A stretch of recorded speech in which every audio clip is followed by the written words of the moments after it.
obtaining an MBA in business and operating in 5 different countries. I have the pleasure of being seated with Mr. Ahmed Seedat of Victor Consulting. Mr. Seedat, could you please tell us why did you get into consulting?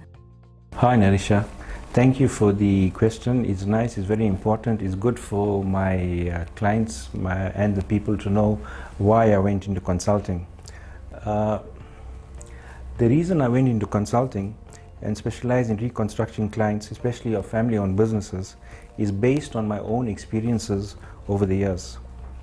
Eventually, I decided that my life and career was not in my dad's bag, but in further educating myself by obtaining an MBA degree in business studies, right? And putting my practical knowledge in conjunction with the theoretical knowledge that I gained by further educating myself, right? I come from family-owned businesses, from my maternal side and paternal sides, right? I worked with my dad till 1989, but left due to family misunderstandings. Typically in Asian family-owned businesses, the moment you know how to count, you're either selling, packing, or doing some activity to stimulate your mind towards entrepreneurship, right? And instilling the mindset. I remember one thing, the moment I learned to count 1 to 10, I was so excited. I went to my dad and I told my dad I can count 1 to 10. The only thing he told me, oh, that's wonderful. I'm excited. What you need to do is that you need to come and count for Dadima 1 to 8.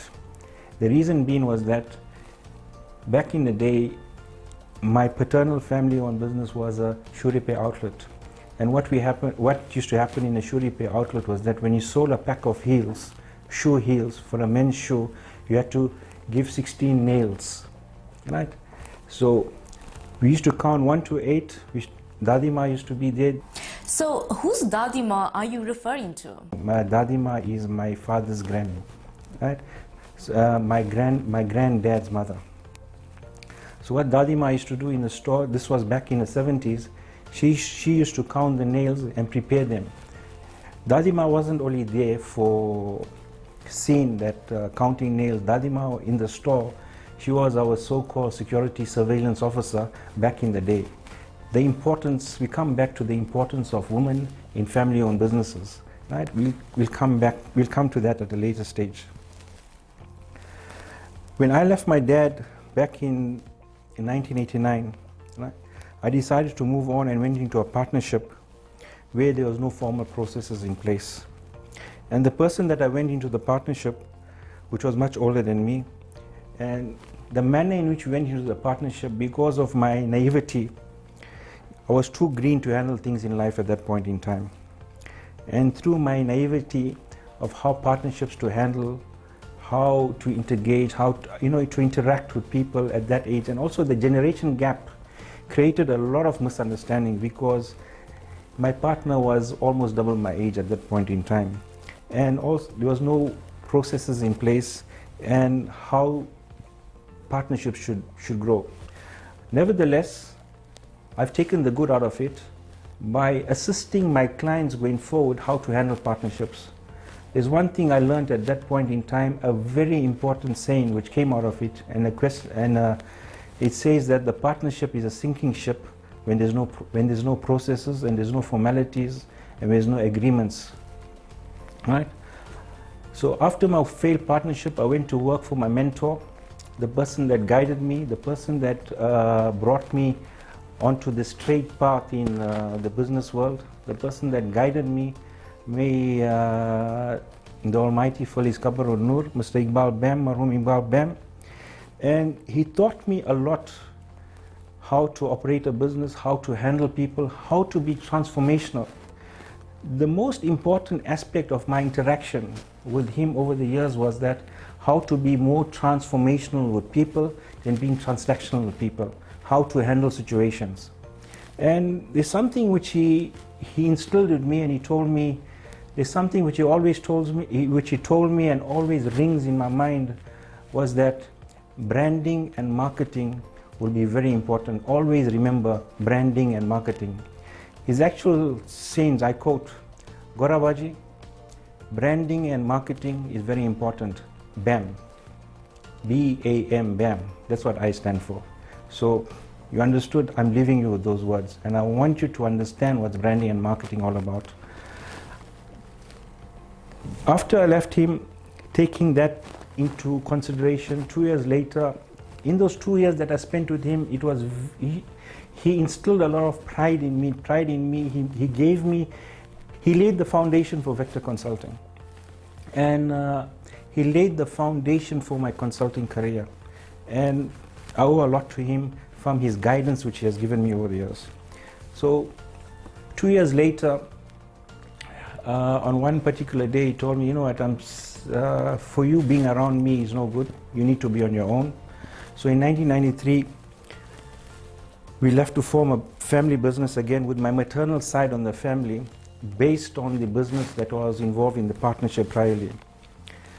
And in 2004, when we sold that particular business, I was sitting down one day with another very influential businessman in my life, Mr. Ismail Mullah.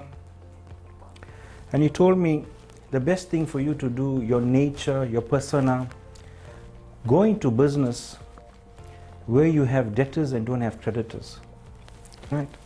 And your stock in trade will be your time. Look to go into a travel agency, because in a travel agent business, you're only shuffling paper, and you got no stock. Everything is cash, and it's better for you. So I said, okay, no problem. And then we started thinking about it, and thinking, and then one particular day I was sitting out there with him, and he told me, have you decided what you're going to do? And I said, you know, the best thing to do is that where there's no creditors at all, and only my stock in trade will be in consulting.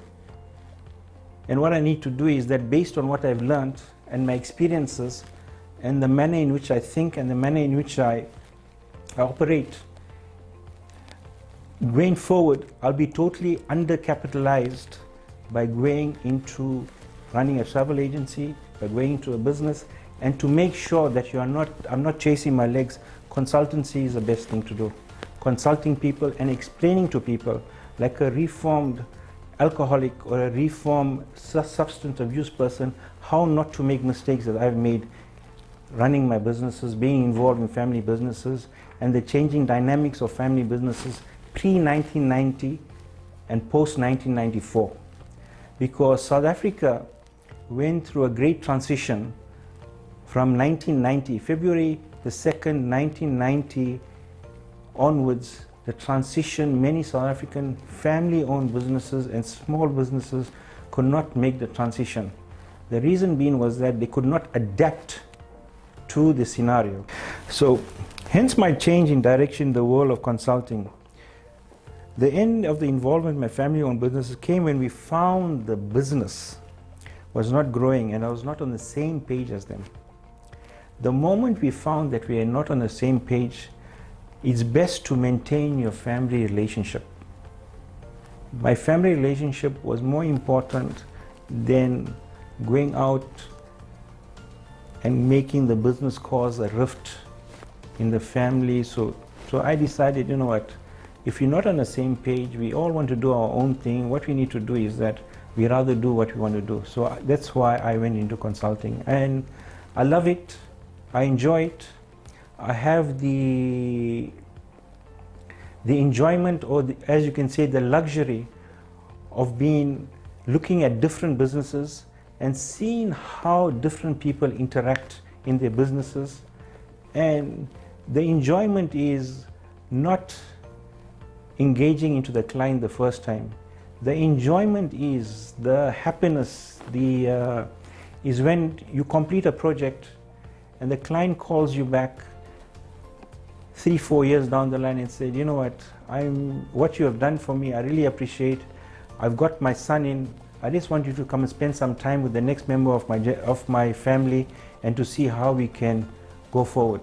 So that gives me the enjoyment, and presently I'm enjoying a lot of that. I'm getting a lot of repeat clients because of the type of work that we are doing. Narisha, as I was telling you, the change of the dynamics in South Africa, the economic dynamics pre-1990 and post-1994, that gave me the market. That when I saw family businesses that were so strong in the 70s, in the 80s, that I grew up with, and those names were beginning, which we were reading in the paper. I was very fond of reading the sale in execution on every Fridays, because one of my friends was my childhood friend. He was very involved in the messenger of court sales, and he should always tell me that I must join him to a messenger of court sales on a Friday, but it wasn't in me to go to the sales because I never felt comfortable about it. So I should always read that and follow it, and we should discuss that normally after the evening prayers and after namaz. That is basically sometime after Isha. And what happened was that when I saw the sale, the escalation of the sales and executions of prominent families that were beginning to lose their businesses, lose assets, I realized that I've got a market here. There's an avenue here to go into consulting, focusing on these families and to see how you can turn these businesses around within these families. So that's what really happened. And that's how we went into family business consulting. But the emphasis at that point was assisting people to turn around their businesses and to diagnose their businesses, what was the problem. Because at that point in time, everybody felt that borrowing money was a solution to the problem, and we found that borrowing money is not a solution to the problem. You need to find the disease within your business, and that's why the consulting road opened up. You know, Narisha, there's something I want to tell you. At that point, reading those sale and executions, you know, that were going to happen on that particular Friday, it dawned in me at that time, we must assist the people for them not to go into this type of situation, into sale and execution. We must go and assist them to prevent them from going into situations like that. So I found that by assisting people, using more preventative maintenance, preventative cures in the business, it will assist them, it will help them not to lose their assets, so they can prosper. So that's how we have a buy-in from a very limited community members that have found that that have accepted this. But over the years, I'm in consulting now for 12 years, and within the 12 years, I have traveled around the world. I have an extensive business network around the world. Vector Consulting operates in 5 countries presently, and it's a long way that we have come through. 5 countries, I must say, 5 countries is great. We've learned different dynamics, different cultures, managing different diversities. Coming from the South African diaspora, where we grew up with apartheid, the interaction of university, the boycotts, the interaction of a very prominent family through Gandhi's lineage in Verulam. That's where I grew up. And my late friend, he was very very forthright. He had some interaction with us, and some of his interactions have brushed us to us on the understanding of how to handle people. And so when we're going out into this international arena, we begin to understand how people interact. And by understanding how people interact, we can relate to scenarios, different scenarios. And that's how by being transformational with people, coming from South Africa, having the Madiba spirit of forgiving and assisting, what has happened is that it has taken us a long way. And through this past 12 years, we have built an extensive network around the world of business people, business associates, and that's why we are operating in these 5 countries. So once again, it was a good question. It was a very emotional question, and you know, it brought back some good memories in a flash.